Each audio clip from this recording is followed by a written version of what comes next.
ao vivo, senhoras e senhores. Bom dia, boa tarde, boa noite. Bom dia para quem está assistindo ao vivo. Bom dia, boa tarde, boa noite para quem vai assistir depois. Tudo bem com vocês? Eu sou a Carol. Vocês estão lembrando de mim? Não, né? Porque vocês estão todo mundo assistindo as Olimpíadas. Né? Eu também queria estar assistindo as Olimpíadas. Queria estar assistindo handebol feminino. Queria estar assistindo a Rebeca, que vai daqui a pouco. Também queria, mas estou aqui, gente, fornecendo, né, um tópico maravilhoso neste sábado de manhã para vocês, né? Então vamos lá. Você está disposto ou está disposta hoje? Se não tiver, ponha-se, meu bem, porque está começando mais um Ambienta, a sua fonte de informação, discussão e inspiração sobre tudo que envolve o meio ambiente e as atualidades que moldam o planeta. Então bora junto? Bora, porque hoje é quente o assunto. Não é fogo, porque já foi fogo da Águeda 2 episódios atrás, mas hoje o assunto é quente, que tá borbulhando no LinkedIn, tá todo mundo falando e tal, a confusão por causa de um documentário que saiu, que já eu vou falar. E eu trouxe uma pessoa maravilhosa, porque eu tô chamando ele desde o primeiro episódio para tentar participar, mas a agenda dele é muito confusa, sabe? Então, assim, hoje a gente conseguiu finalmente. Então, o convidado de hoje é muito especial para mim, gente, porque é um amigo pessoal de muitos anos, vou nem falar quanto tempo, mas é isso. Francisco Nilson Chicão é cofundador e diretor executivo do Instituto .cc, que é Contra a Cultura, conselheiro profissional certificado pelo Conselho Mudando o Jogo, CMJ, mestre em desenvolvimento sustentável pela Universidade de Brasília, pós-graduado em Relações Internacionais, designer de serviços, muito chique, gente, biólogo pela Universidade Federal do Rio de Janeiro, palestrante do TEDx e há 20 anos cria soluções inovadoras para negócios, pessoas e planeta, além de mentorar várias organizações. Foi coordenador de sustentabilidade da Rio+20, consultor da ONU e liderou a sustentabilidade de eventos como Na Praia, que está acontecendo em Brasília, se você é do DF. Né? Entre outros, cuja audiência soma mais de 500 mil de pessoas atualmente. Pouca coisa, gente. Seja muito bem-vindo ao Ambienta, Chicão. Você tá bem? Como você está? Pô, obrigado pelo convite. É um convite muito especial quando você me convidou lá, sei lá, no quanto tempo primeiro, atrás, há 2 meses atrás, 3 meses. A gente estava tentando fazer casar as agendas, mas é um prazer enorme estar aqui. Eu não sei se você já explicou para sua audiência aí qual é o seu apelido, né? Porque eu não vou conseguir te chamar de Carolina. Não vou conseguir te chamar, vai ser difícil. Eu não chamo de Francisco, eu só chamo de Chicão. Então. Gente, meu apelido é Foca. E ele me chama de Foquinha, porque é carinhoso. Pois bem. Agora sim. Agora pode! Agora você se sente. Que estranho. Pode falar Carol, mas Foquinha, eu entendo.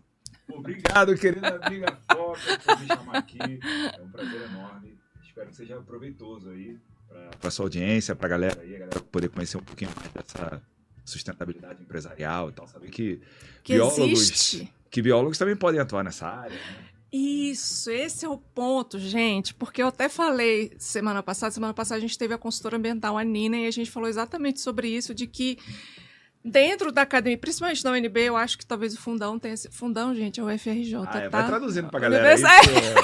Fundão é a Universidade Federal do Rio de Janeiro. Foca sou eu mesma quem vos fala. Mas a gente falou no episódio passado da Nina de que a gente tem esse gap, essa lacuna dentro da nossa formação, que ou a gente só vai para ser professor ou a gente vai para pesquisa. Então, assim, o nosso ambiente que a gente vive durante a graduação é esse. Então, assim, não tem outras possibilidades, né?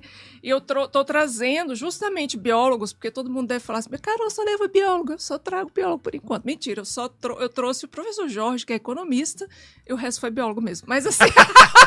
Boa. E aí, representando a classe, para mostrar para todo mundo que biologia não é só feita de sala de aula e academia, que existem outras possibilidades. Exatamente. A Nina foi um exemplo, né? Tem a Ju e a Águeda, que são de organizações não governamentais, que trabalham com diversas outras questões, e você, que é biólogo, gente, é biólogo, tá? E eu me sinto fazendo biologia ainda, tá? Exatamente, eu sei que você se sente fazendo biologia. E é justamente sobre isso que a gente vai conversar hoje, assim, como que... Então, já quero começar, porque o povo gosta de fofoca. Então, vamos trazer fofoca pro povo. Já quero começar que você conte essa trajetória em 5 minutos. 20 anos em 5 minutos. Bora. Como é que foi, assim, você sair da biologia e passou né, por várias coisas, provavelmente eu lembro de você ter estudado algumas vezes para concurso, aí não consegui a gente ter conversado sobre isso, aí veio fazer mestrado aqui no Centro de Desenvolvimento Sustentável, mas já tinha feito pós-graduação. Então, como é que foi isso na sua cabeça? Assim, o que você foi pensando ao longo desse processo até chegar hoje, né, esse maravilhoso que está como diretor executivo dentro do Instituto.cc, que trabalha com sustentabilidade empresarial? Conta Legal. um pouco aí pra gente. Bom, eu comecei então lá na biologia da UFRJ, na Ilha do Fundão.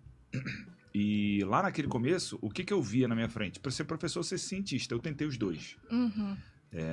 Não me vi fazendo isso ao longo da minha vida inteira, ou tendo uma carreira longa em nenhuma dessas duas áreas. Eu fui professor de escola, de cursinho para vestibular, de primeiro, segundo, terceiro ano, e também fui pesquisador, tenho um artigo publicado, fui em diversos congressos, inclusive congresso de zoologia que você estava lá. Exatamente, que foi gente, em Brasília. Exatamente. Então, já trabalhos publicados aí em diversos congressos, já viajei bastante o Brasil por causa dessa parte acadêmica, durante a graduação e até logo após a graduação. Mas eu não me via fazendo isso o resto da vida, né? Apesar de carregar essa bagagem até hoje, né? Ainda tenho... Quando eu vou dar alguma palestra, eu tô puxando a minha veia professoral lá de trás. Claro. A gente não perde, né? A gente vai acumulando as coisas, Quando eu nunca perdi a minha veia acadêmica, por exemplo. Tanto é que eu fiz 2 graduações, fiz pós-graduação, fiz uma especialização. Um dia, quem sabe, talvez, eu vou fazer um doutorado. Porque para mim não me assusta. A parte acadêmica é uma coisa que... Complementa, né? É um complemento legal, interessante, não me assusta. Como assusta para algumas pessoas. Para algumas pessoas é impensável, porque simplesmente para elas é meio um outro bicho. Né? E para mim nem um pouco. Eu não fiz doutorado até hoje porque eu não quis. Meu orientador no mestrado insistiu bastante que eu fizesse, eu não fiz porque eu não quis. Eu recomendo não fazer. Eu não achei que valia a pena ficar 4 anos remoendo o mesmo assunto. Eu não conseguiria. Não teria paciência naquele momento para ficar 4 anos mastigando o mesmo assunto, né? Então, naquele momento não, mas um dia, quem sabe, né? Quem sabe? Então, eu me sinto, de certa maneira, em algum ponto meu aqui, tem o professor, tem o acadêmico. Quando eu vou, tem muito dos trabalhos que eu faço, eu me valho da metodologia científica clássica, né? Então, tem o lado acadêmico e o lado do professor dentro de mim. E nesses 20 anos aí da minha trajetória, eu tentei fugir da biologia. A gente tenta, mas não consegue. Eu confesso que eu tentei, mas não consegui, exatamente. Sim. Eu tentei fazer o concurso do Itamaraty, estudei durante alguns anos para o concurso do Itamaraty, fui transformado pelo processo, né? Também carrego muito disso até hoje. Quando eu vou fazer a minha capacidade argumentativa aumentou drasticamente e a minha capacidade de concatenar diversos assuntos, até aleatórios, aumentou drasticamente porque eu me preparei para esse concurso e esse concurso me transformou, né? Então, sem nem virar diplomata, eu já fui impactado positivamente pelo processo, né? Então, tentei fugir, tentando ser diplomata e não passei. E falei, cara, mas o que eu gosto de fazer de verdade? O que eu gosto de fazer é trabalhar pela sustentabilidade. Né? Lá atrás isso não existia assim, um mercado da sustentabilidade. O que existia eram as consultorias ambientais, né? Não se falava assim, o fulano trabalha com sustentabilidade empresarial. Não existia uma vaga de analista de sustentabilidade nas empresas. Isso não existia. E estavam começando as vagas da área ambiental nas empresas. Então, eu comecei na área ambiental, dei uma consultoria ou outra na área ambiental. Também não vi que essa era a minha parada. Né? Então, trabalhei lá no Rio, forte a indústria do petróleo, né? Sim. Então, trabalhei embarcado para fazer consultorias, para coletar material para fazer consultoria, licenciamentos, etc. Trabalhei na Petrobras, na área de meio ambiente da Petrobras. Então, que trabalhava os blocos de exploração, né? Não eram os blocos que estavam sendo... não era uma área de produção de petróleo, era a área de exploração. Os blocos que depois viraram o pré-sal, por exemplo, né? Sim. Lá pra gente na Petrobras tinha um nome, tinha uma sigla, BMS 14, BMS 23. Era o tipo de... Era assim, era BC, não sei das quantas, era Bacia de Campos, número tal, que depois virou Campo de Tupi, Campo de não sei o quê, teve um nome mais comercial, né? Mas até então era um nome técnico, era uma sigla. Né? E a gente analisava o impacto ambiental daquilo ali como uma das nuances da análise de viabilidade daquele bloco de petróleo, né? Daquele bloco que seria explorado economicamente. Então, fiz e tal, mas era uma coisa que eu via como, pelo menos naquele momento, né? Eu imagino que eu saí disso, hoje em dia eu imagino que deve estar muito mais desenvolvido. Mas eu via como uma coisa que eu, em, sei lá, 3 anos ia dominar e ia passar o resto da minha vida só Ctrl-C, Ctrl-V. Replicando. Aí eu falei, cara, eu não sei se eu quero isso. E aí fui para essa área das relações internacionais. E lá no final, ao não passar no concurso, eu vi que existia uma oportunidade de concatenar tudo. Concatenar questões sociais, e questões ambientais e relações internacionais. E seguir nessa trilha. No meio do caminho, eu percebi que para eu continuar minha evolução como profissional, precisava entender alguma coisa de social também. Sim. E ao procurar saber mais, estudar e tal, não sei o quê, eu vi que, na verdade, o que eu estava fazendo era sustentabilidade. Porque São 3 pilares, né? a parada ser economicamente viável era o mínimo que tinha que ser. O ambiental eu já estava trazendo comigo, o social já estava estudando. Então, quando junta os 3, né, os 3 pilares da sustentabilidade, é o que o pessoal em inglês chama de triple bottom line, Sim. né? Social, ambiental e econômico. Falei, uai, isso é sustentabilidade. E comecei a entrar, a me enveredar nesse mundo aí da sustentabilidade. E foi meio assim. E aí comecei na sustentabilidade em eventos, em grandes eventos, em organismos internacionais e tal. E daí fui para a sustentabilidade empresarial, né? Porque é natural que empresas comecem a buscar ajuda também. Sim. Né? E fala, pô, Chicão, preciso da sua ajuda para fazer isso aqui na minha empresa. Aí lá fui eu, aí foi um caminho meio natural, assim, sabe? Legal. Então, resumindo muito, eu ainda me sinto biólogo, que o pessoal fala, você não faz mais biologia? Sim, faço biologia. As pessoas esquecem que tem um meio ambiente ali, gente. Tem o ambiental. A gente precisa ter uma visão ampla, eu acho. E tem uma visão de valorizar a biodiversidade. Sim. Que eu acho que os biólogos são muito bons, assim, Concordo. de ter uma visão sobre a biodiversidade que não é uma visão utilitarista. Sim, nossa, super então, concordo. Que, assim, no meio da sustentabilidade, quem não é biólogo acaba tendo uma visão do ambiental utilitarista, né? Claro. E sem que problemas. Veio da economia também, né? Assim, a pessoa Entendo não tem que eu passei informação. por lá. A pessoa não tem formação na área, então isso me ajuda muito. E também metodologia científica, né? Eu sei que, como é que o método cartesiano funciona, para que usar ele e no que ele é bom, no que ele não é bom, Sim. O que ele responde bem, o que ele não responde bem. E aí, o que ele não responde bem é que me levou ao design de serviço. Sim. Foi uma das coisas que você falou aí. Então, ao ver que a metodologia científica clássica não responde para alguns desafios que a gente enfrenta no mundo empresarial, aí eu fui buscar respostas, né? Que são mais qualitativas, digamos, né? Assim, você vê justamente na questão de categorização, de coisas, de objetos, de serviços, de problemas conceitos, complexos. Problemas, isso. Problemas complexos. E aí, assim, imagina, eu com a minha cabeça de metodologia científica clássica, tentando resolver um problema complexo. Por exemplo, sei lá, resolver o problema não que eu tenha feito isso, né? Mas um problema complexo, assim, que eu acho que a galera vai entender. O problema da mobilidade em Brasília. Né? É um problema que ele é singular no tempo e no espaço. O problema da mobilidade em Brasília de 2024 é diferente do problema de 1985. Com certeza. Né? Então, ele é singular no tempo. E ele é singular no espaço. O jeito como eu vou resolver o problema da mobilidade em Brasília é diferente de se eu levar esse jeito de resolver para o Rio de Janeiro. Lugar. Isso. No Rio de Janeiro não vai funcionar. Então, primeiro, ele é singular no tempo e no espaço. Você não conhece todas as variáveis que controlam o fenômeno. Você não tem nem como conhecer. E tem muita incerteza. Tem muita incerteza. Ou seja, o que nos traz a incerteza? As fronteiras do problema não são claras. Isso, exato. Né? Então você não consegue definir o problema começa e termina aqui. É igual diferente você pegar uma libélula e analisar uma libélula. Você sabe onde começa e onde termina uma libélula. Né? Então, você não sabe onde começa e onde termina. Eles são singulares no tempo e no espaço. Você não controla as variáveis. Ou seja, não existe uma solução única. O método cartesiano clássico, que é você pega o todo, divide ele nas menores partes possíveis, disseca cada uma das partes, depois você eventualmente vai entendendo as partes, você junta tudo e vê o todo. Esse é o método cartesiano clássico. Isso não funciona com a criminalidade de Brasília. Então, isso não funciona para o planejamento estratégico das empresas.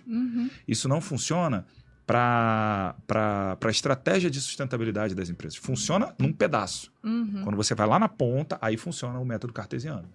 Agora, quando você vai fazer... Como é que você faz para o teu chefe ou para o conselho da tua empresa ver valor na sua estratégia de sustentabilidade que você está montando lá no setor de sustentabilidade? Não é usando o método cartesiano. Não. Então, aí o design de serviço ajuda muito. Uhum. E eu fui para o design de serviço pela falta de algumas respostas que a metodologia científica clássica nos traz, sabe? Uhum. Então é isso, minha trajetória é essa, meio que dando cabeçada e fui botando na bagagem, né?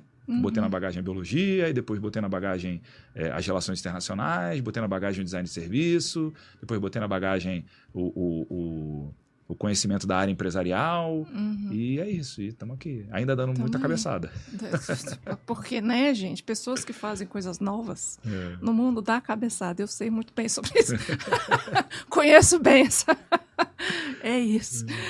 Mas a gente já falou um monte de coisa, sustentabilidade, tripé e coisa, e tem o pessoal falando, e o tal do ISG, o que é ISG, como é que se relaciona, então conta pra gente, então, o que é ISG, de onde veio, é de comer, de passar no cabelo, como usar. Exatamente. Então explica pra gente o que é essa sigla, o que significa, e vamos lá pra gente começar essa conversa sobre sustentabilidade empresarial. Legal. O ESG, galera, primeiro, sustentabilidade é uma palavra que é um balaio de gato. Isso. Cabe tudo dentro. Qualquer coisa cabe dentro da palavra sustentabilidade. Literalmente qualquer coisa. E é meio que igual a palavra design, né? Design é uma palavra tão louca e que explica tão pouco que cabe no mesmo balaio de gato cabe design de serviço e design de sobrancelha. Sim, exatamente. Né? Então são palavras assim que são muito amplas, né? E cabe tudo dentro. Como a sustentabilidade é uma coisa muito ampla e que cabe tudo dentro, ela é muito diversa. Tudo que tem dentro da sustentabilidade é variadíssimo. E você imagina um investidor que não entende nada de sustentabilidade, de biologia, nada disso. Um investidor ou um economista que só entende de grana e que precisa começar a se preocupar com questões socioambientais. Só que o cara só vê grana. E ele precisa responder para um conselho de um fundo. Conselho, um board. Ele precisa responder para um conselho de um fundo. Como é que ele, assim, da maneira dele, consegue responder para essa galera o que vale a pena botar grana, o que não vale a pena botar grana com o olhar da sustentabilidade? Ele não teria os argumentos que eu e você teríamos por sermos da área, né? Então, o que a galera começou a fazer no mundo dos investimentos, no mundo financeiro? A galera começou a fazer um corte da realidade. Que é, cara, como é que eu analiso? Porque quando o ESG começou como uma forma de analisar o risco. Então, eu vou botar grana numa empresa que tem uma imagem junto à comunidade onde ela atua muito manchada. Risco financeiro. Aí é um risco social. É um risco social, porque essas pessoas podem ficar chateadas por qualquer ação da empresa, elas são diretamente impactadas negativamente pela ação da empresa, e elas podem ir para frente da sede da empresa e impedir que as pessoas trabalhem. Né? Isso já aconteceu. Então, esses economistas precisavam ter alguma ferramenta para analisar o risco social, por exemplo. Assim como tem o ambiental. Veja o que aconteceu com a Braskem em Maceió. Se a análise de risco ambiental fosse um pouco mais... eu não sei nem se acho que eles fizeram essa análise de risco, mas eu acho que a tomada de decisão sobre assumir o risco ou não é que não foi bem pensada, talvez. É isso que eu ia falar. Talvez a análise tenha sido... Eu não sei, eu não vi, mas talvez a análise tenha sido robusta, digamos, mas a decisão a partir da conclusão da análise é que... Foi que vamos tomar o risco. Só que tomou risco demais. Exato. Né? Então, o risco ambiental, que no caso também teve consequências sociais e até econômicas. Né? Então, essa galera do mundo financeiro precisava na linguagem deles, explicar o risco. Né?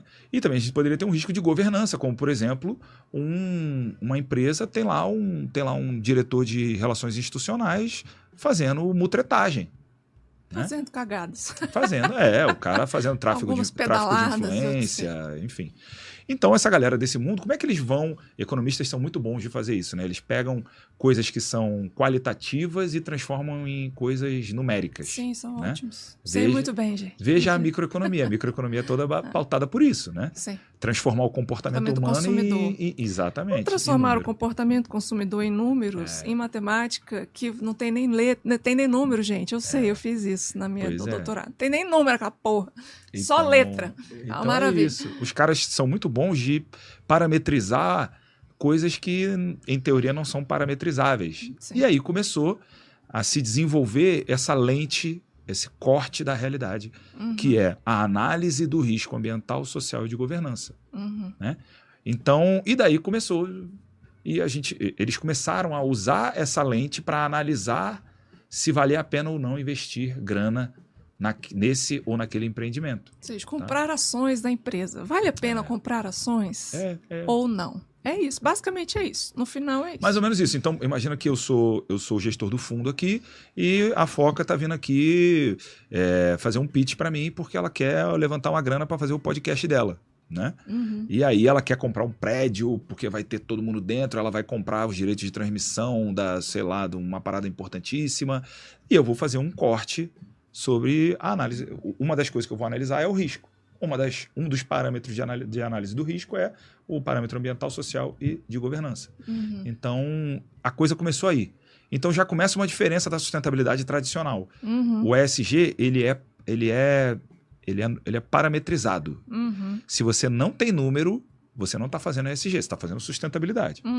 Se você não tem número, meta, indicador, você pode estar fazendo, né? Não está metrificado, você não está fazendo ESG, ou ASG em português. Sim, que é o ambiental, social e governança. ESG, Environment, Social and Governance. Exato. Que é em inglês. Em português do Brasil, porque tem português de Portugal, eu falo com sotaque, mas tem o ambiental, social e governança, né? Que foi traduzido para ASG. Então, os caras começaram a olhar o investimento dessa maneira. Então, se você tem métrica, aí você está fazendo o ESG. Então, o ESG é uma parada que está dentro do balaio de gato da sustentabilidade. Quando um ativista social vai lá numa comunidade e mobiliza a galera em torno de uma questão que faz a comunidade, que faz a comunidade ser melhor, ele está fazendo sustentabilidade, só que não está fazendo ESG. Quando ele parametriza isso, bota meta, indicador e começa a mostrar o impacto parametrizado, metrificado, aí ele começa a fazer ESG. Então essa é uma diferença, assim. Se não está metrificado, não é ESG. E o ESG começou exatamente como isso, uma forma de analisar o risco e de analisar os negócios. Né?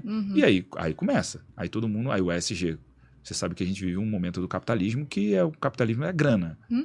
Então é um capitalismo financeiro. Né?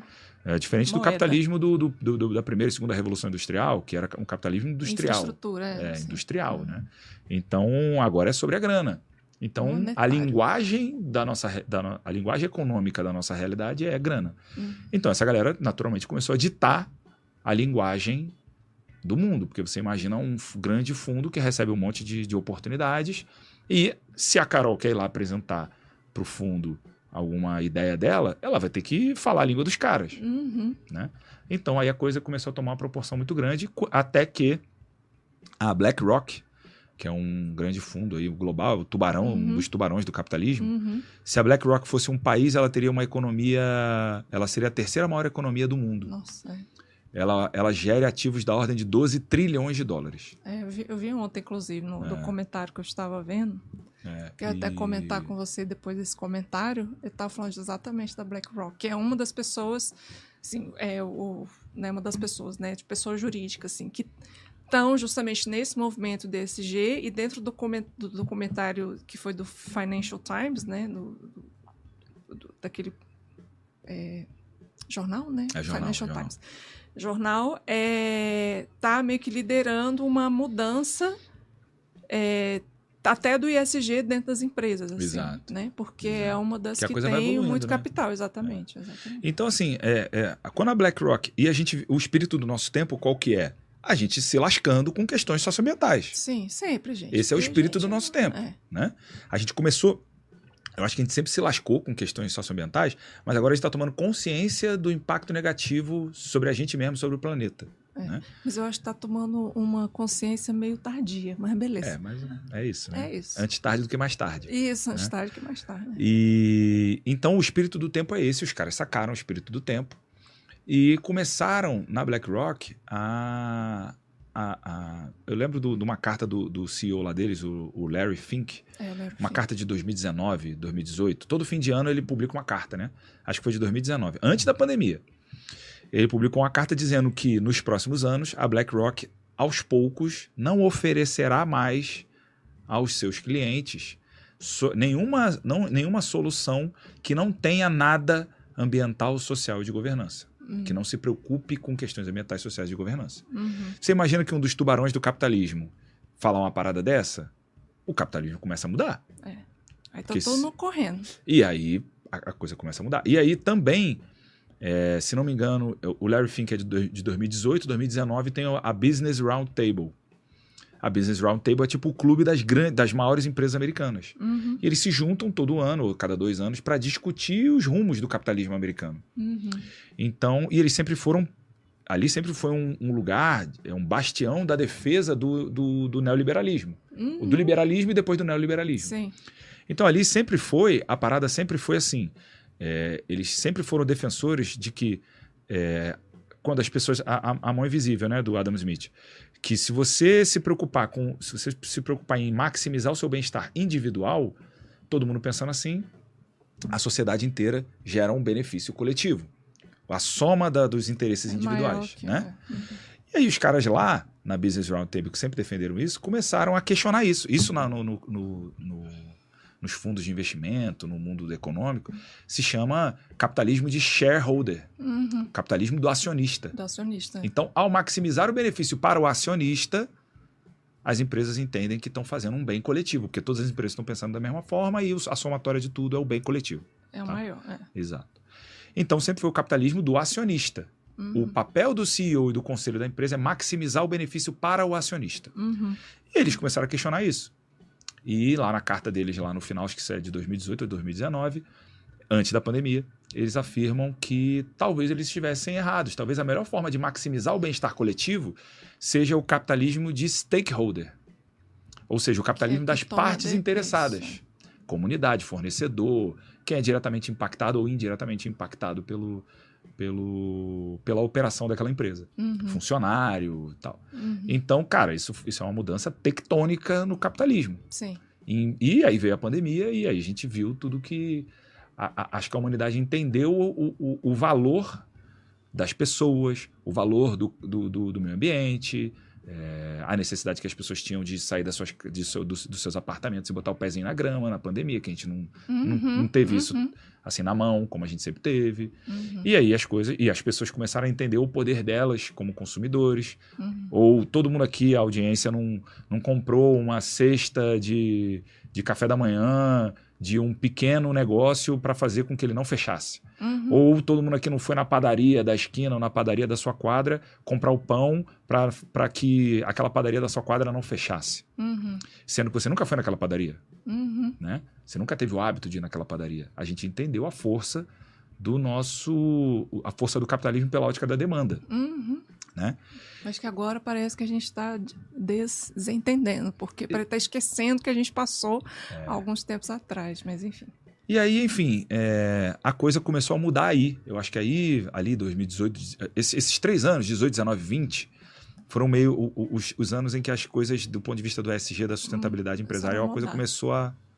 Eu, por exemplo, e eu sou a prova viva disso, né? Eu passava um dobrado para convencer um empresário da importância do que eu tinha para falar. Eu, hoje em dia, não preciso mais disso. Eu preciso convencer os empresários da viabilidade do que eu estou falando. Eu não preciso mais convencer da importância.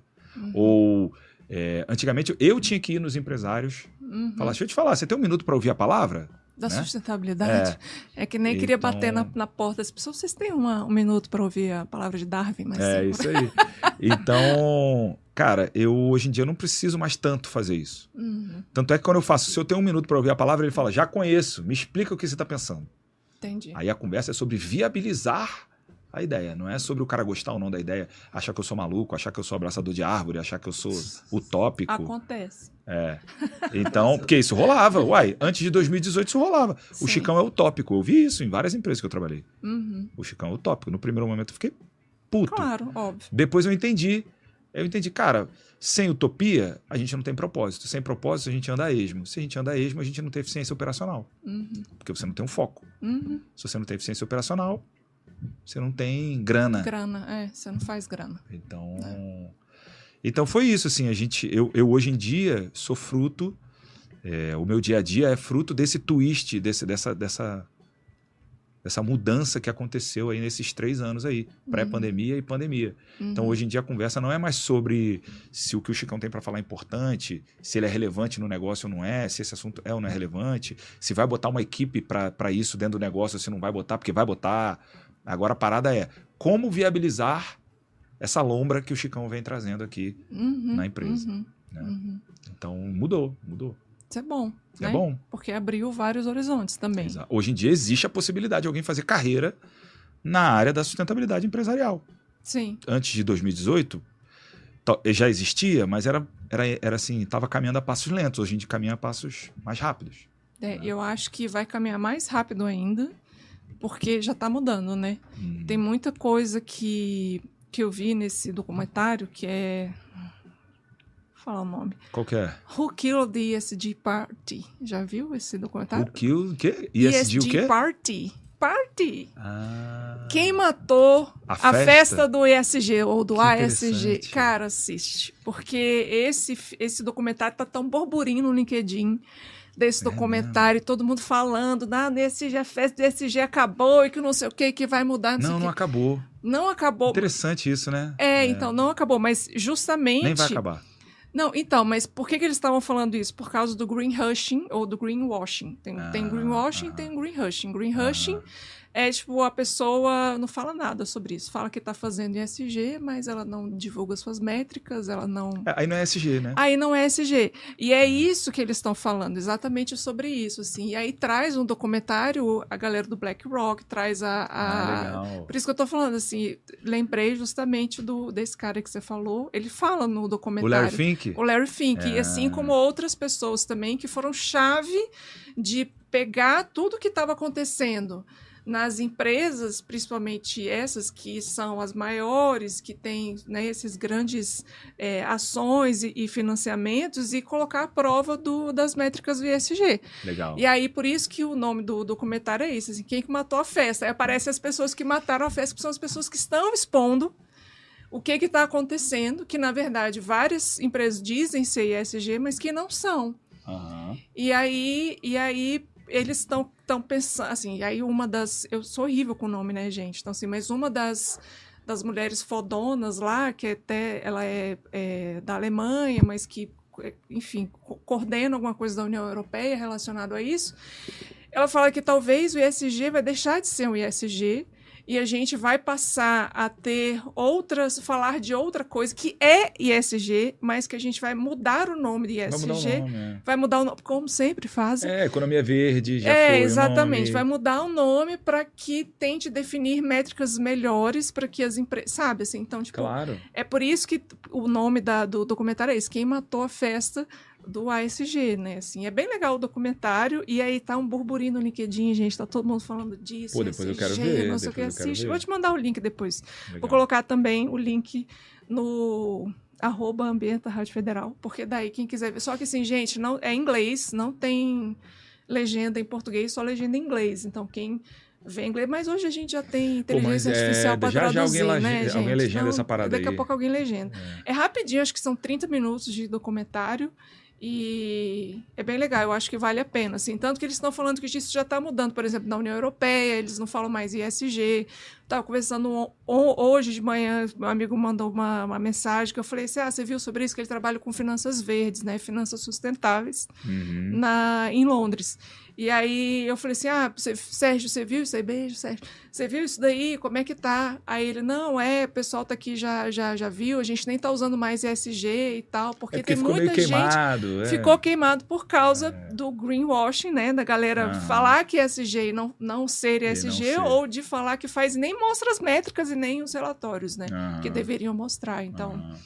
Hashtag fica a dica do documentário. Legal, eu vou procurar saber. E depois entra no LinkedIn pra você ver que a galera tá falando sobre sobre ESG. Uma das pessoas até que eu vi no comentário, uma pessoa que publicou sobre isso, que eu sigo, né, essas pessoas, e porque uma das sugestões que traz, né, no próprio documentário é de regulamentação, ou seja, de não ser algo tão neoliberal assim, e trazer uma regulamentação no sentido de padronizar as métricas, de efetivamente você ter métricas padronizadas para que porque hoje não tem, cada uma tem, sei lá, vou fazer a certificação tal, então essa certificação tem esse tipo de padrão. Exato. Vou fazer a outra certificação, tem esse outro tipo de padrão, ou seja, não necessariamente elas conversam, porque são metodologias diferentes.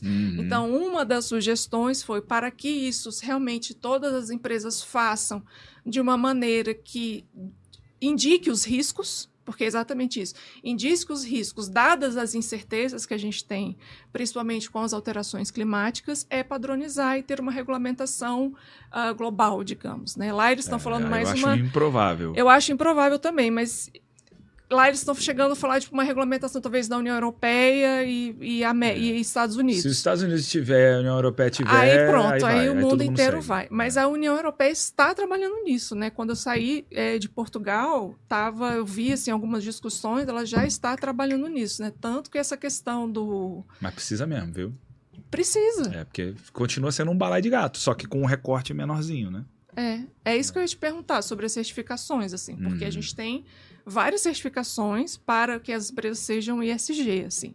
Tem alguma que você fala assim, essa aqui é que você vê já que você trabalha na Alice, essa aqui é uma das melhores porque todo mundo usa, então dá para comparar, porque é justamente isso, né? Como é que uma empresa vai fazer um recorte lá do ESG? Vamos ver os riscos que tem na empresa relacionado ao ambiente social e governança, que possa ser comparável com outra empresa em termos de valorização de ações, ou seja, como que isso reflita na valorização de ações e finanças, porque, sim, querendo ou não, é isso, né? Exato. Cara, sobre certificações, ainda é um mercado imaturo. A gente teve uma onda certificadora lá em entre 2010 e 2014, certificação LEED, certificação... tinha um monte de certificação nessa época aí. Tá? Nossa, um monte. Deu um boom de certificação. Tinha certificações ISO, tinha um monte de certificação nessa época. Teve um boom. E aí a galera começou a ver que essas certificações elas iam se disseminando e elas iam perdendo a essência. E aí a galera começou a questionar as certificações e isso morreu. Ficou meio esfriou, né? Nunca morreu, a certificação LEED continua aí e tal. Por exemplo, que eu citei como exemplo aqui. Mas deu uma esfriada. Né? Eu lembro que estava muito aquecido esse mercado. Você virou auditor dessa certificação, você vai se dar bem na vida, você está garantido, né? Virou consultor. Porque as coisas mudam. Sim, né? E claro, nessa área, essa é uma área muito nova. As coisas vão mudar muito ainda. Toda hora, sim, porque a discussão está quente ainda. As coisas vão mudar muito ainda. Né? E aí deu uma baixa, e agora, com esse negócio do ESG e toda essa controvérsia e tal, porque um faz de um jeito, às vezes a gente está comparando pão de queijo e pão francês, isso, só porque exatamente. tem pão no nome, né? Então são coisas diferentes, como é que você vai comparar? Então... E aí a metodologia científica vem. Aí funciona que é uma beleza. Funciona que é uma beleza, vamos comparar. Aí a metodologia tem que ser funciona muito. Um método mais científico. Exatamente. Nessa questão. E aí, cara, isso deu uma baixada e agora, por causa desse balaio de gato que tá virando o ESG, a galera tá nessa discussão de, vamos fazer um regramento aqui, vamos botar uma regrinha aqui de como é que vai ser essa parada e tal. Porque é isso, a coisa tá evoluindo, né? Então começou o ESG, e aí a galera, sempre tem os céticos, né? Sempre tem a galera que só tá procurando a brecha pra botar o dedo na ferida e criticar. Então começou a ter brecha no ESG. Empresas que tinham uma boa performance socioambiental começaram a se lascar, a acontecer desastres ambientais, ter consequências sociais sérias. Em teoria eram empresas, eu não vou citar nomes, elas são amplamente conhecidas, mas em teoria elas tinham uma boa reputação socioambiental. E aí a galera crítica falou, isso é conversinha, como é que a galera fala nos Estados Unidos, é cultura woke, e não sei o quê. Aí começaram a botar o dedo na ferida. E eles tinham razão de certa forma. Porque como a coisa estava abrindo muito, tinha quem fazia um trabalho sério e tinha quem não fizesse um trabalho sério. Né? E agora está nesse debate aí. Então, sobre certificações, e quando começou esse assunto, o ESG morreu. Não. o ESG pode se reconfigurar. Sim. Sabe por quê? Onde é que o ESG está ancorado? O ESG está ancorado na cagada socioambiental que a gente está arrumando no mundo. Ou seja, a gente só vai mudar o nome, mas a necessidade vai continuar existindo. A gente vai continuar precisando dar uma solução para a sexta extinção em massa que está acontecendo de espécies. Exatamente. Falei isso no episódio de biodiversidade, perda de biodiversidade, que é a sexta Exatamente. extinção em massa que estamos enfrentando. Estamos enfrentando uma sexta extinção em massa de espécies. E aí, cara, a extinção em massa de espécies não vai parar porque mudou o nome ESG para sei lá o quê. Então, a necessidade continua existindo. A gente só vai mudar o nome, mas a gente precisa resolver esse problema. Esse problema precisa ser resolvido. A mudança do clima não vai dar um pause, porque agora estamos no debate se a melhor palavra é ESG, se é cultura woke, se não é cultura woke, se é... sacou? Vai trazer mais incerteza, inclusive. Exatamente. Então, a mudança do clima... O problema da mudança do clima vai continuar batendo na nossa porta, escancarando a nossa porta. Então, alguns problemas, a desigualdade que a gente está criando no mundo vai continuar sendo um problema. A fome vai continuar sendo um problema. Então, a nossa área, a área socioambiental, a área da sustentabilidade, está ancorada nesses problemas, que são problemas assim, existenciais da humanidade. Sim. Só vai mudar o nome. O campo de trabalho vai continuar existindo e vai ser cada vez mais importante. Eu não tenho dúvida disso. Né? Sim. Então, quando começar esse papo de o ESG vai morrer, legal, vai morrer a palavra, porque a necessidade vai continuar existindo. Né? Só vai mudar o nome. Daqui a pouco vai estar falando lá, sei lá, qualquer outro nome. Vou inventar um nome legal e pronto. E a necessidade vai continuar existindo. Chique. Sobre certificações, objetivamente respondendo a sua pergunta. Tem o GRI, que é o Global Reporting Initiative, que é uma tentativa internacional de regulamentar ou de criar um padrão internacional para report, né, para relatórios de sustentabilidade, que é muito interessante, eles são muito bons. Eles existem há muitos anos e estão evoluindo e é muito legal. Tem a certificação B, que você pode fazer curso como multiplicador B, tá? Então, você tem que procurar o B-Lab. Tem B-Lab no Brasil, tem B-Lab, eles são da Califórnia, né? E a certificação B é uma das que eu ofereço para os meus clientes, porque é a mais ampla e a mais atualizada. E eles são muito felizes, porque eles criaram uma forma de botar dentro do pacote deles o GPTW, vão botando dentro do pacote um monte de certificação ambiental. Então, nessa certificação, você meio que tem acesso a quase tudo de melhor que tem. Tá? Tem as certificações específicas, que aí eu não sei nem se é o caso. Mas que de ESG, assim, essa coisa mais ampla, tem a certificação B, isso é para empresas de qualquer tipo, certificação B. Tem as de capital aberto. Para empresas de capital aberto, você tem o Índice de Sustentabilidade Empresarial da Bolsa de São Paulo. Sim. E tem o Dow Jones Sustainability Index. Só que eles são só para empresas de capital aberto. Sim. Quem está no ISE da B3 realmente passa por um processo bem interessante, bem rigoroso. Se eles são os super lindos da sustentabilidade, a gente não tem como saber. Mas, de fato, a performance socioambiental dessas empresas que estão no ISE da B3 é diferente. Eles são diferentes do resto da galera que está lá no só listado em bolsa. Tá? Então, por quê? Porque isso é importante nessas empresas. Eu falo porque eu tenho contato com gente dessas empresas. Isso, de fato, é importante dentro das empresas. Se eles são os lindos, maravilhosos, os perfeitos, os cheirosos, aí é outro papo. Tá? Se quer endeusar eles, não recomendo. Tá? Mas quem está lá? Neo Energia, Vivo... quem mais que eu lembro assim de cabeça? Natura. Que seria um alto índice, provavelmente Boticário. É uma alta performance socioambiental. O que credencia eles a estarem listados no ISE da B3. E as ações deles normalmente valem mais do que as ações da média. A média das ações de quem está no ISE vale mais do que a média das ações de quem está só no listado em bolsa. Tá? Entendi. Então, ou seja, tem valor. Vale mais quem tem uma boa performance socioambiental. Sim. E no Dow Jones Sustainability Index também tem lá, é gigante, tem muita empresa e tal. E de fato... Eu estava vendo isso ontem, fui pesquisar, né, sobre algumas coisas, e aí eu vi o Dow Jones Sustainability Index. Então, pois é. Então, são, assim, acho que são amplas, são essas três. As duas são para empresas de capital aberto e uma para qualquer nível de empresa. Tem empresa B certificada que, cara, é pequenininha, tem 3 pessoas Tipo, tem uma consultoria de Goiânia que tem, sei lá, 3 pessoas. Uhum. E tem a Natura, que é certificada B, tem a Ben & Jerry's, a Reserva, são empresas... A Danone Global é certificada B, a Nespresso é certificada B.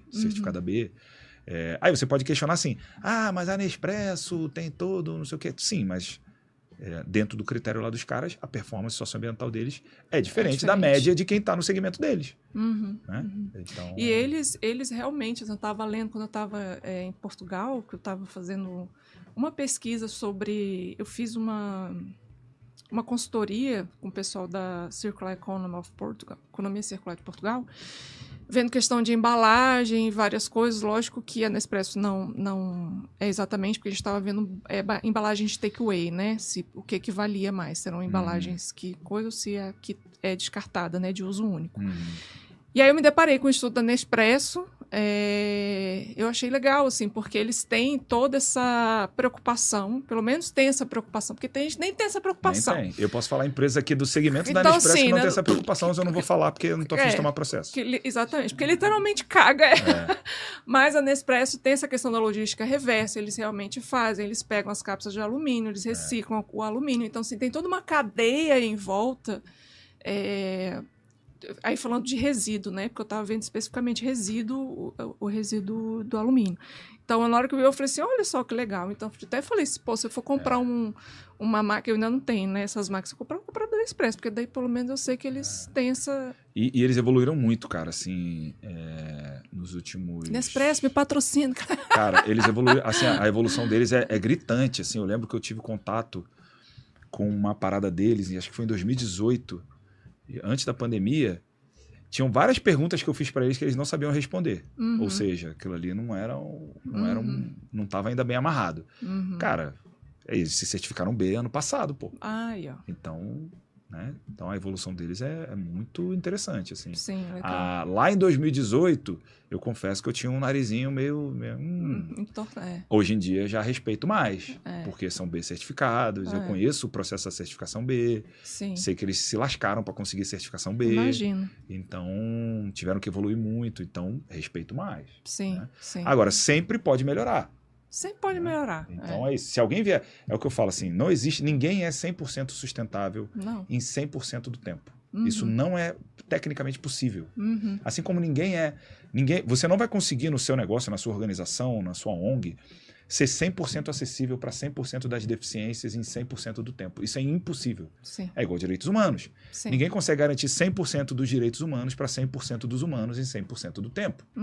A gente nunca deixa de ir nessa direção. Né? Sim, é um horizonte que a gente nunca chega, a sustentabilidade, né? É um horizonte que a gente nunca vai chegar, mas que a gente também nunca deixa de ir caminhando um pouquinho mais na direção desse horizonte. Né? Legal. Então, galera, o mercado da sustentabilidade só vai ganhar força. O que pode acontecer é a mudança das certificações, a mudança dos nomes. A mudança das métricas. Exato, eu ia falar das técnicas. Isso, mas esse segmento, esse mercado, ele veio para ficar e só vai ganhar mais relevância. Eu não tenho dúvida de que os grandes líderes globais terão essa formação na raiz. Não tenho dúvida. Já vai aparecer um biólogo que vai virar um grande líder global. Uma grande referência política, econômica, global, e o cara é biólogo. Ou o cara é engenheiro ambiental, ou o cara é engenheiro florestal. Ou cientista ambiental. Ou cientista ambiental. Então, assim, não tenho dúvida. Pode ser que não seja na nossa geração, né? Mas... Estamos construindo. Mas eu também não ficaria surpreso se daqui a poucos anos, alguém da nossa geração se torne essa grande figura global aí, que é escutada por todos, assim como grandes figurões da economia e tal. Então, não tenho dúvida. Tomara, né? Não, tomara não. Vai acontecer, Foca. Pode anotar. Eu te desafio, você que tá vendo a gente, eu te desafio a ficar de olho nessa. Vai rolar, velho. É questão de tempo. Assim como hoje em dia tem grandes figuras globais da tecnologia que são ouvidas por todo mundo. Sim, com certeza. Nos anos 70, alguém pensava isso? Não. Né? Mas é questão de tempo. Porque está ancorada numa necessidade humana básica. Isso é verdade. Então, e as pessoas estão começando a se ligar nisso agora, né? Com aquilo que eu falei, um pouco tarde, mas antes tarde do que mais tarde, né? Então, assim, realmente. Então, já isso. O Chicão lançou o desafio, gente. Então, prestem atenção. E mande pra gente depois. Muito bem. Você que ainda não é assinante, já assine. clique no sininho, se inscreva no Ambienta, no YouTube da Rádio Federal. Você também pode acessar o Ambienta no Instagram, que a gente coloca lá novidades, cortes dos episódios, coisas engraçadas. Eu faço uns stories. Vocês podem falar comigo. É @Ambienta Rádio Federal, tudo junto, sem acento. Você pode também entrar em contato no direct lá, se você quiser patrocinar esse episódio. Não só esse episódio, mas o podcast. Estamos precisando, inclusive. E também se você quiser assinar, gente, ser um assinante do Ambienta, os 100 primeiros assinantes vão ganhar um brinde meu. Carol não mora em Brasília, não tem problema, tem Correios para isso, né? A gente manda pelo Correios, não tem problema. Eu ainda estou decidindo qual vai ser o brinde, mas se você se tornar assinante, apenas R$9 por mês, gente, para você manter esse podcast de pé, patrocinar a gente, pagar os custos da produção, pagar meu transporte até aqui, brindes para convidados, que eu quero dar brinde, eu não consigo ainda, né? Eu quero voltar quando tiver brindes Exatamente. poupudos, viu? Entendeu? É isso, quero dar brindes poupudos para as pessoas que vêm aqui maravilhosas, compartilhar seu conhecimento. E é isso, gente. Então assine, se você gosta desse podcast, você assiste, já compartilha também a campanha no Apoia-se, apoia.se/ambienta. Clica lá que vai ter a campanha, o que vocês ganham. Vocês ganham newsletter, a galera inclusive hoje vai ganhar newsletter no seu e-mail que já assinou. Também pode falar comigo depois dos episódios pelo Zap. E também pode submeter temas, falar outras coisas, elogios, críticas, dúvidas. Você pode colocar qualquer coisa no grupo que eu respondo. E também ainda participar das pautas, voltar nas pautas e receber 2 newsletters por mês de mim mesma, falando sobre tudo que rolou aqui no Ambienta. Então, apoia-se/ambienta, apoia.se/ambienta, @Ambienta Rádio Federal no Instagram, @Rádio Federal também no Instagram, e aqui no YouTube você clica no sininho para receber as notificações quando tem todas as gravações prontas. Quando tem os vídeos ao vivo, você também recebe as notificações com já o link certinho, bonitinho, e inscreva no canal para você receber tudo isso por seu e-mail. E compartilha com a galera, mesmo que você não goste dela, porque dá ibope, tá? Seu amigo, seu inimigo, pode compartilhar que tá dando ibope e a gente agradece. Muito obrigada.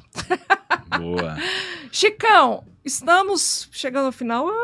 Que triste, eu não perguntei nem metade do que eu tinha que perguntar, porque é uma conversa muito grande, você precisa voltar depois, principalmente depois que assistir o episódio lá, o documentário. A gente pode trocar uma ideia só sobre a morte do ESG. A morte do ESG, eu quero. Vocês querem, gente? Bota aí. Eu acho que tá todo mundo assistindo as Olimpíadas e não tá ninguém vendo a gente ao vivo. Mas se você tá aí ao vivo, coloca aí se você quer um episódio especial só sobre isso, matando o ESG.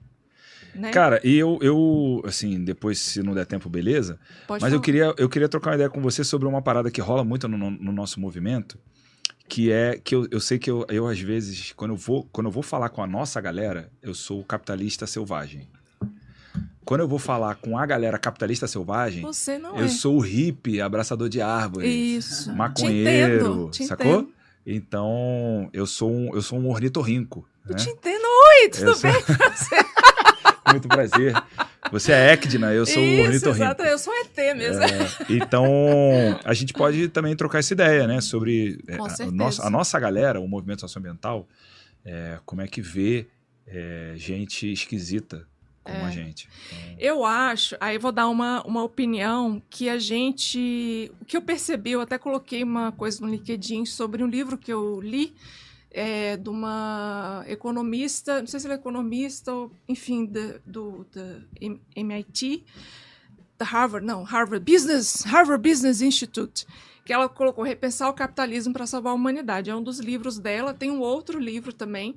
E aí me perguntaram assim, mas ela fala sobre, sei lá, mudar o capitalismo? Eu falo, não, ela está falando justamente sobre repensar o capitalismo para a gente transformar a humanidade no sentido mais socioambiental, ou seja, ela dá vários exemplos no livro, depois eu te impresso. Ela fala até sobre a questão do sistema financeiro, que a gente precisa mudar um pouco, mas, por exemplo, ela fala de fomentar melhor as pessoas, as empresas são feitas de pessoas, então vamos pagar melhor as pessoas, dar melhores condições, para que elas tenham essa missão e valores da empresa ancorada dentro delas, para que possa crescer. E aí viu que a empresa cresceu, em termos de lucro. Né? Óbvio, gente, o óbvio precisa ser dito, mas sim, precisa ser dito. E aí o que eu vejo de comentário das pessoas... o outro também foi da empresa de chá, que ela fala que uma grande empresa de chá ela mudou toda a cadeia justamente para a produção sustentável de chá. De pessoas que são valorizadas, que são pagas, que é ambientalmente responsável, tudo isso, por mais que aumentou o custo da produção, mas lá na frente ela viu que aumentou muito mais, ela ficou em primeiro lugar. Essa empresa de chá é primeiro lugar do mundo inteiro. Então, isso em termos de ações, em termos de volta para a empresa, né? E aí, o que eu vejo das pessoas, digamos, da nossa área, mais ambientalistas, assim, é que... Eu ia falar que tem uma utopia, mas você foi utópico, assim, mas não é que tem uma utopia, mas é que tem uma utopia de que o sistema vai mudar. E de que precisa mudar o sistema do capital. O capitalismo vai virar outra coisa, não vai ser mais capitalismo. Que precisa mudar o sistema para que a gente tenha... Eu falo, gente, vocês estão sendo um tópico nível hard extreme, assim. Se eu falo, cadê o meteoro? Porque... Só vai mudar se tiver um meteoro. Até fundamentalista. Exato, assim, falar assim, gente... É improvável que isso aconteça. É improvável que isso aconteça. Para isso acontecer, meteoro. É improvável. Sabe por quê? Porque uma coisa que o capitalismo tem vários problemas. Tem. E eu pautei a minha trajetória profissional em ajudar a resolver esses problemas. Tá?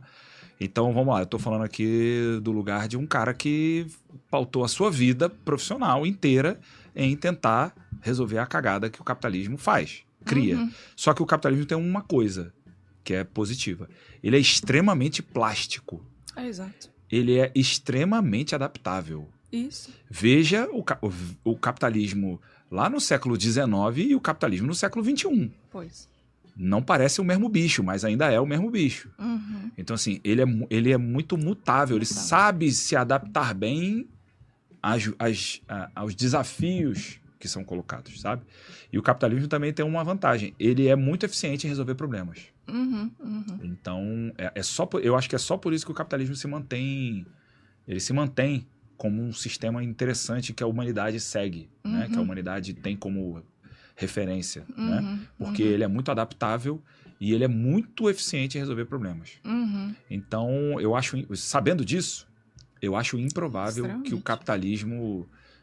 ainda mais que, assim, com o fim da Guerra Fria, a única coisa que batia de frente com o capitalismo acabou. Então, e estava fadado a acabar mesmo. Porque o capitalismo, como eu disse, o capitalismo é muito eficiente em resolver problemas. Então, eu acho improvável que o capitalismo acabe, pelo menos no meu tempo de vida, no tempo de vida, sei lá, do meu filho. Eu acho também. Eu acho muito improvável. Então, ao invés da gente tentar bater de frente. Ao invés da gente tentar... vamos refundar o sistema. Não, vai com a maré, cara. Vamos, já que ele é tão plástico, vamos mudar ele. Exatamente. Né? Mudar de dentro. Sempre tem uma coisa que fica na minha cabeça, que meu orientador falou, beijo, Jorge, se você estiver vendo, que ele veio no segundo episódio, que ele falou assim, você só consegue mudar o sistema dentro dele. Você não consegue mudar o sistema do lado de fora. Ou seja, você está inserido no sistema para que você consiga mudar. Para você entender, para você justamente por isso. Ser mutável, ser adaptável. Ele falou isso. Porque eu nunca tive resposta para isso aí. É melhor você tentar mudar de fora para dentro ou de dentro para fora? É de dentro e ele é categórico ao dizer que é de dentro para fora? É mesmo? De dentro para fora. Que legal, cara. Primeira vez que eu escuto alguém... Mas ele fala isso da cabeça dele ou porque ele estudou essa parada? Não, ele fala isso, acho que das experiências de vida dele, dos estudos e etc. Ele fala, só é possível mudar de dentro para fora.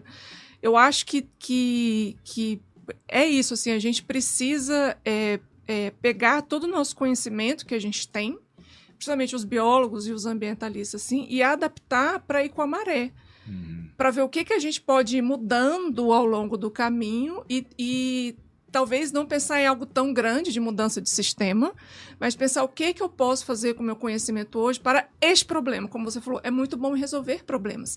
Então, vamos pegar um pedacinho desse problema.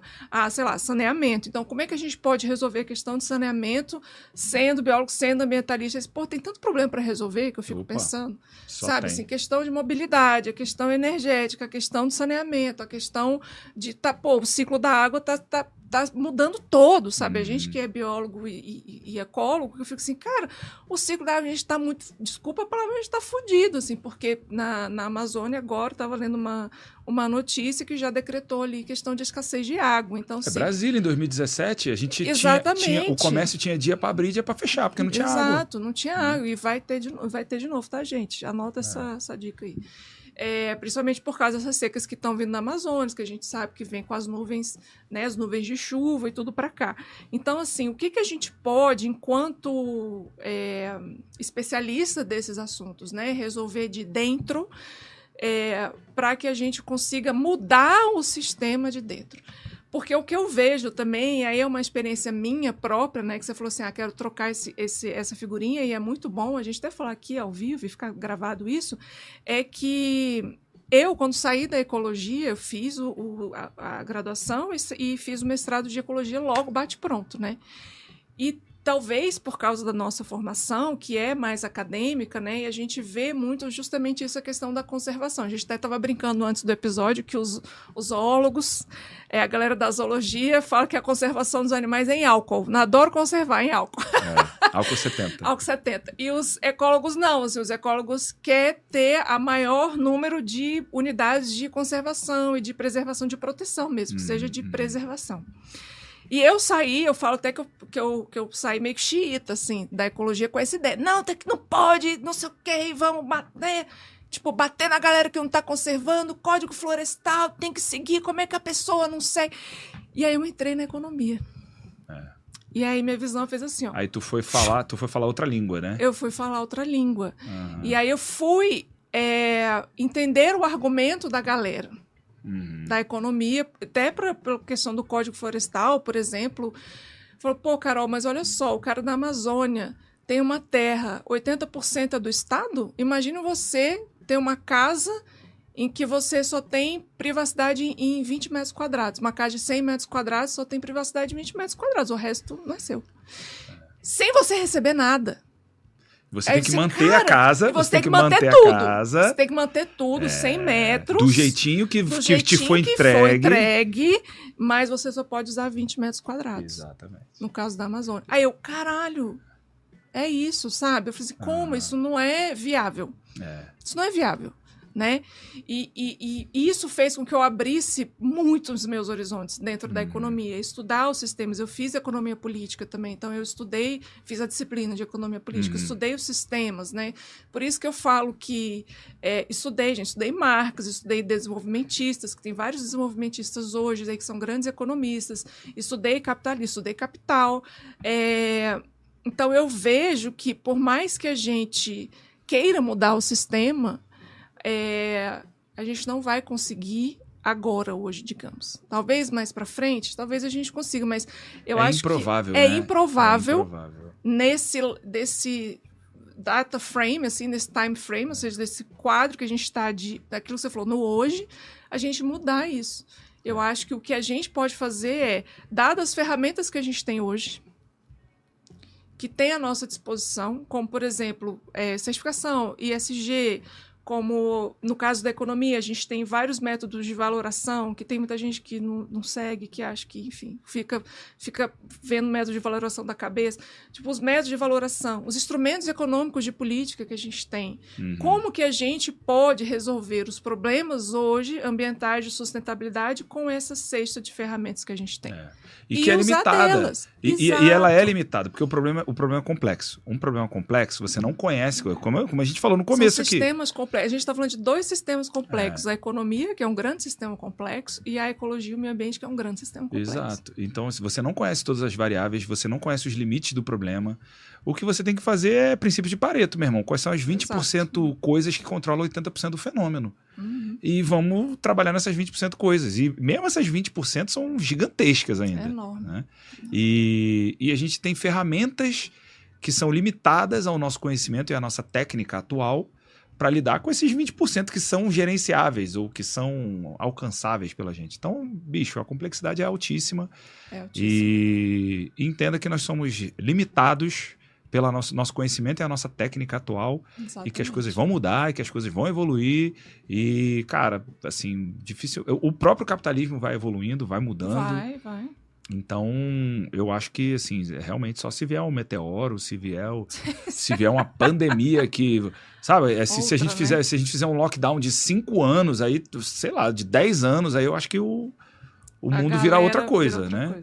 Mas, assim, do jeito que tá, nenhum lockdown aí que a gente ficou aí meses mudou o capitalismo. Ele se transformou, ele foi mudando. As pessoas entenderam um pouco mais o seu poder pela ótica da demanda, o seu poder econômico pela ótica da demanda, entenderam que ao comprar da padaria da quadra, você de fato está ajudando o cara a não falir. Sim. Elas entenderam elas começaram a valorizar mais o contato humano, começaram a valorizar mais a natureza. Então, quem não queria, enquanto estava trancado no seu apartamento, quem não queria descer e botar o pezinho na grama? Exatamente. Né? Então, tudo que a gente queria naquele momento era botar o pezinho na grama. Eu lembro que eu saí com a minha esposa, com meu filho, quando dava, que a gente ficou, eu lembro quando começou o lockdown, a gente ficou 40 e tantos dias sem botar o nariz para fora de casa. Né? Quando começou a dar, a primeira coisa que a gente fez foi botar o pezinho na grama entre os blocos lá. Blocos, saca? Exatamente. Então, cara, você vê grama, a biodiversidade de grama é ridícula, mas ainda assim tá lá, gente. Tá lá, a gente quer. A gente valoriza. Exato. É importante pra gente. Então as pessoas entenderam esse recado, eu acho, sabe? E assim, o capitalismo vai tender a valorizar mais isso, porque o capitalismo é a nossa cara. Quem criou essa parada fomos nós, seres humanos. Sim, ele vai valorizar o que os seres humanos valorizam. Não foram os economistas que criaram o capitalismo, viu, gente? Para de botar a culpa nos economistas, porque os economistas têm nada a ver com isso. Foram seres humanos. Humanos. Não que os economistas sejam seres humanos, né? Exatamente. Mas, eu não sou economista, eu fiz doutorado em economia. Mas até o Jorge brinca isso, assim. Falou assim, os economistas... seres humanos, a gente a humanidade, sim, os economistas talvez, né? Mas, e aí eu tô falando da minha própria mãe, minha mãe é economista. Beijo, mãe. Então é isso, assim, a economia valoriza o que os seres humanos valorizam. Isso, exato. E a gente tem cada vez mais valorizado o capital natural, como diriam os economistas. Sim, exatamente. Então, se o capital natural cada vez mais é um fator relevante para o sistema econômico, assim como é o capital financeiro, o capital grana, né? Então, a tendência é que a gente valorize isso. Só que talvez a gente valorize pela ótica errada, que é a lógica da escassez. A lógica da escassez. Tipo assim, tá ficando escasso, a biodiversidade tá ficando escassa e por isso ela tá sendo valorizada, o que é péssimo. O que é péssimo, mas o que tá dentro da teoria econômica. Entendeu? Então, mas isso é uma a teoria econômica conversa. A gente tem que reformar. Exato. Mas isso está dentro da teoria econômica, né? Assim, o que é escasso tem alto valor, preço, né? Então você baixa a demanda, aumenta o preço para que você mantenha a quantidade. Só que dentro do capital natural, a gente tem várias outras questões também, né? A gente vai viver um mundo... Aí o capital natural vai ser valorizado, de fato, quando a gente tiver num esquema tipo Mad Max? Mad Max, exato. Aí, mas Mad Max... Aí que a gente vai valorizar? Apesar de ser muito doido, é uma realidade que está muito próxima, inclusive, de algumas... A gente vai valorizar a natureza quando a gente estiver vivendo igual o Mad Max? É isso. Aí sim, aí a natureza vai valer mais que ouro. Isso, exatamente. Mas é isso. Mas essa questão da teoria econômica não é comportamento humano, né? A economia analisa aquilo que você falou. O que é microeconomia? É o comportamento do consumidor. Então, se a gente está analisando o quê? O comportamento do ser humano. O ser humano dá mais valor ao que é escasso. Infelizmente. E aí talvez a gente não tenha que reformar a teoria econômica. Talvez a gente tenha que reformar as cabeças dos humanos. A cabeça dos humanos, exatamente. Exatamente. A ideia é essa. A gente abre a cabeça, a gente faz uma lobotomia na galera, tô brincando. Gente, essa conversa vai para frente. E eu queria saber... A gente tem a gente tem 2 quadros aqui no podcast. Tem o Você Sabia e tem Histórias de um Pesquisador de Campo. Hoje é dia do Histórias de um Pesquisador de Campo. Aí eu quero saber, Chicão, se você tem alguma história interessante, engraçada, para contar da sua época aí de biólogo, que você lembra, ou da sua... eu tenho uma. E aí, que eu fiquei meio chocado, assim. Eu tava num... Eu não vou poder dar muitos detalhes, porque senão eu vou... assim, pode ser entregar a galera. Pode ser que dê processo, né? Mas eu lembro, cara, quando eu tava terminando a graduação, um amigo meu, o Rafael Curcio, o Rato, Um abraço para ele, Rato, se você vir esse podcast. Manda um abraço. pra ele Tem depois. muitos anos que eu não vejo ele. Um abraço para você, meu amigo. Ele estava fazendo o mestrado dele, eu estava terminando a graduação. E na graduação, nessas minhas explorações, assim, de querer... Cara, será que eu vou ser um acadêmico da biologia? Aí comecei a querer ser acadêmico de caranguejo, lembra? Da ecologia de manguezal. Lembro. Adoro. Então, eu gostava de caranguejos de manguezal, né? Comecei gostando de manguezal e fui indo para essa área de caranguejo de manguezal. Tal. Então, nessa época da graduação, a galera lá na biologia da UFRJ me tinha como uma referência de caranguejo de mangue, né? E esse amigo estava ajudando um outro amigo nosso, o Pelotas. Um beijo para você, Pelotas, se você estiver vendo. Também que eu não vejo há muitos anos. Estava ajudando o Pelotas porque o Pelotas estava fazendo um mestrado em ecologia de lontra na região de Angra dos Reis, lontra marinha. E aí o Rato e o Pelotas estavam juntos ali, porque um parece que ia fazer também, o Rato ia fazer mestrado em alguma coisa de manguezal. Então tava aproveitando... É o mesmo ecossistema. Isso, tipo assim, vai pagar a viagem de um, paga dos dois, aproveita, vai logo. E aí, numa dessa daí, eles precisavam de alguma coisa de caranguejo de manguezal, porque a lontra se alimenta também de caranguejo de manguezal. Eles precisavam de ajuda para botar as armadilhas, para coletar os caranguejos e tal, e para entender como é que funcionava ali o manguezal. E eu fui. Eu fui com o Rato, né? E a gente ficou... quem estava apoiando a pesquisa era um eco-resort. Chique, bem. E aí era um eco-resort, estava apoiando a pesquisa. E aí a gente ficou, ele tava recebendo a gente, o que é maneiríssimo. Pô, um eco-resort apoiar a pesquisa é do caramba. Pô, isso naquela época era raríssimo, né? E aí a gente, quando ia lá pra região, eles acolhiam a gente. A gente ficava hospedado lá no eco-resort, né? Gente, que delícia. Maravilhoso. Legal. A gente não ficava em nenhum no lugar dos hóspedes com grana. A gente ficava no quarto mais simplesinho, fuleiro que tinha lá e dividia o quarto. Mas ok.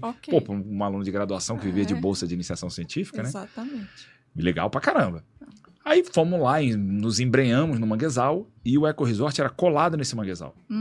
Então, o rio que passava dentro do manguezal também era um rio que dava no eco-resort. E aí estamos lá fazendo o rolê todo, não sei o quê. E teve uma hora que eu me perdi do Rato, tava só eu e o Rato, né? Aí eu me perdi dele, ele foi lá para um lado, eu fui para o outro, mas tá tudo certo, a gente sabia onde é que a gente tinha que se encontrar e tal. E tô eu lá botando as armadilhas, não sei o quê, verificando onde é que tinha bons lugares e tal. Nisso daí, vem passando uma balsazinha pequenininha, uma balsa desse eco-resort, lotada de planta do manguezal. Lotada. E eles tinham um paisagismo super legal, que valorizava as espécies nativas e tal, mas era tudo do manguezal do lado. O que você fez? Nada. O que eu ia fazer? O que eu poderia fazer? Nada. Eu ia denunciar os caras? Eu ia Que denunciar o cara e eu ia denunciar os caras e ia detonar, acabar com a pesquisa dos meus dois amigos. E outra coisa, de uma galera que tava me acolhendo. Exatamente. Realmente foi um dilema. Gente, que situação difícil. Foi um dilema. E como Você muitas vezes. Dormir à noite? Como muitas vezes nós brasileiros nos deparamos com situações assim, digamos. Similares. A gente se depara, né? A gente presencia um crime e não vai na polícia. A gente presencia um abuso de poder e não denuncia na ouvidoria do órgão. Um assédio e não faz um BO. Como tantos outros brasileiros, eu brasileiramente calei minha boca, né? Então, foi isso, assim. Aí toda aquela visão que eu tinha desse eco-resort era assim... Pra você ver que desmoronou. O eco... exatamente. Desmoronou. Que não necessariamente algo que tem a palavra eco no seu nome é eco, né? E eu, hoje em dia, depois de falar isso, acho que não vai mais rolar, né? Mas eu, hoje em dia, gostaria de dar uma consultoria pra esse eco-resort. Olá, eco-resort de Angra dos Reis. Você está vendo a gente... É isso, cara. É isso. Então... Ai, que destreza. E aí, cara, eu gostaria muito de dar uma consultoria para eles, porque tem várias outras maneiras. Talvez eles tenham evoluído muito, né? Se eles ainda existem, talvez eles tenham evoluído muito na forma como eles tratavam as questões tratam as questões socioambientais do negócio deles. É. Porque evoluiu muito, pô. A gente tá falando de um negócio de 20 anos atrás. Sim, né? sim. Mas eu gostaria muito. Se esse Chicão de hoje se teletransportasse para aquele Chicão de 20 anos atrás, eu imediatamente... Já ia fazer seu pitch. Eu já ia fazer meu pitch lá, obviamente. Eu ia falar, quem que é o dono dessa bagaça aqui? Aí... Não, eu já ia imediatamente, na mesma hora, eu ia falar, ô Rato, volta lá pro Rio, eu vou ficar aqui, que eu vou fazer um pitch aqui pro dono dessa parada aqui. Vamos consertar esse negócio. Imediatamente, seria assim um instinto assim, quase que instintivo. Sim. Eu já ia imediatamente falar, opa, demorou, os caras valorizam a parada, provavelmente tem um eco no nome. estão a fim de fazer algo a respeito, eu vou mostrar pra eles que eles podem muito mais e que eles não precisam fazer essa cagada. Aí, entendeu? Então, Muito poderia bom. reposicionar eles, Excelente. ajudar eles a virarem uma outra coisa. Tá vendo? Se você é essa pessoa que vai pro campo e que se depara com uma situação dessa, você já sabe o que fazer. Ou você liga pro Chicão, Ou liga pro Ibama. ou liga pro Ibama e já denuncia logo, tá, gente? Arruma outro lugar pra ir. Então, pois é. Ai, Não sei, eu gente. respondi o quadro? Claro, Então tá super bom. respondeu, assim, porque são histórias assim que você fica... A história de pesquisador de campo pode ser qualquer coisa, que seja hilária, que seja que você fica de queixo caído, como eu fiquei agora, porque você não mostrou eu de queixo caído quando o Chicão contou essa história. Mas de queixo caído ou qualquer coisa absurda que você viu no campo ou vivenciou no campo. Né? Que eu tenho várias também. Então, eu sei que Eu você tenho também algumas, tem, né? Eu tenho algumas. exatamente. Essa daí foi a que Sempre me ocorreu bom, aqui, gente, assim, na hora. muito boa. Então você já sabe o que fazer quando isso acontecer, se você for um pesquisador de campo. Se isso acontecer, chama o Chicão para ir lá dar o pitch, ou você liga pro Ibama e sai imediatamente. Retire-se. Retire-se Porque vai dar do merda. local, porque vai dar merda. Você denuncia e já fala, olha, surgiu um negócio ali pra você ver agora. Exato. Gente, nós passamos do tempo muito. Eu quero saber do Chicão. Divulgue seu trabalho, divulgue o Instituto, divulgue seus arrobas, por favor. Agora é o momento. Pô, legal. Foquinha, obrigado pelo convite. Eu que Você é agradeço. uma grande amiga, parceira de muitos anos. A gente se conhece aqui, que eu tenho na conta aqui. Não conta não, gente. Pra que você vai Não, a gente contar se conhece, isso, pô, já falamos 20 anos. Não, esse daí já 20 entregou, anos. isso aí já foi. Já entreguei, A gente se conhece há pelo menos 20 anos. Isso. Então você é uma grande amiga. Sucesso pro seu podcast. Obrigada. Sempre que você precisar de mim, você me chame. Claro. Eu tô aqui. Quero voltar pra gente continuar Eba. nossa lombra aqui. É bom, Espero eu gosto. voltar. E, enfim, a gente está lá no Instituto.cc, nós somos um Instituto de Contracultura e Desenvolvimento de Pessoas e Organizações, nessa ordem, a ordem pra gente importa. Uhum. E nós somos o @instituto.cc no Instagram ou instituto.cc no site mesmo, www.instituto.cc. Estamos no LinkedIn também. E temos algumas coisinhas também publicadas no YouTube. Também, Pronto. se você quiser se conectar Que com é a o gente mesmo lá. canal, Instituto.cc. É Instituto.cc, a gente tava com um podcast que temos até que retomar, a gente deu uma paradinha agora recentemente, que era o Acorda Podcast, Legal. e vamos retomar, já temos alguns episódios lá e tal, e vamos retomar em breve aí. Mara. Então, estamos no YouTube, LinkedIn, Instagram, instituto.cc. Já segue, galera, @instituto.cc no Instagram, LinkedIn, YouTube e site. Muito obrigada, Chicão, por você estar aqui, por ter aceito meu Obrigado. convite. Valeu, Foquinha, Muito feliz. obrigado. Um beijo, Um até já. beijo, até. Mas antes, tem alguma pergunta? Não. Não? Tá todo mundo assistindo as Olimpíadas. Será que sai ouro hoje? Eu tava aqui ligado na Rebeca, acho que sai, hein? E eu tô assistindo esporte que eu não entendo lufas. Eu adoro. Mas eu Essa tô hora lá da assistindo. Olimpíada eu acho ótimo. Eu assisto tudo, gente. Eu gosto de assistir os jogos aquáticos, obviamente, porque, né, gente, eu sou uma foca. Gosto de assistir, mas eu também assisto de um tudo. Muito obrigada, Vitor, por estar aí operando as máquinas. Nem falou hoje, ficou quietinho. Muito obrigada a você que assistiu ao vivo. Um beijo e até próximo sábado.